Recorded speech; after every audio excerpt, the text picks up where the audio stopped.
Everyone. చాలామందికి స్కిన్‌కి infections అని, ఎలర్జీస్ అని ఇలాంటివన్నీ వస్తా ఉంటాయి కదా!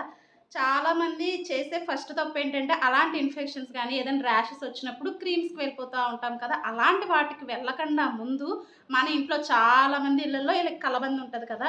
ఈ కలబందని రాయండి. మీకు ఎండలోకెళ్ళినప్పుడు ర్యాషెస్ వస్తాయి కదా! ఆ ర్యాషెస్ కానీ, ఎలాంటి ర్యాషెస్ వచ్చినా దద్దుర్లు, దురదలు ఒక్కొక్కసారి తామరలాగా ఇలా రౌండ్‌గా వచ్చి పొక్కుల కింద వస్తాయి కదా!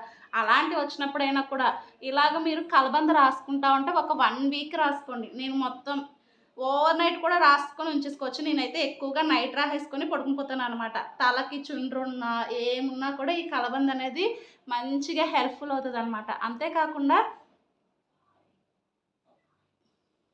ఇప్పుడు ఇదంతా చేదుగా అయిపోతా ఉంటది. మనకి ఫేస్ అనేది చాలా స్మూత్‌గా వస్తది. ఒక 1 వీక్ ట్రై చేయండి. ఇవి ఫస్ట్ ఉంటది కదా! అది తీసేసి తర్వాత నుంచి ఇలా మొత్తం రాసేసుకున్న తర్వాత ఓవర్ నైట్ ఉంచుకొనో, లేదంటే ఓ 1 అవర్, ఒక 5 మినిట్స్ అయినా ఉంచుకొని వాష్ చేసేసుకుంటా ఉంటే గనక సరిపోతదనమాట. చక్కగా స్కిన్ అనేది చాలా స్మూత్‌గా అయితే గనక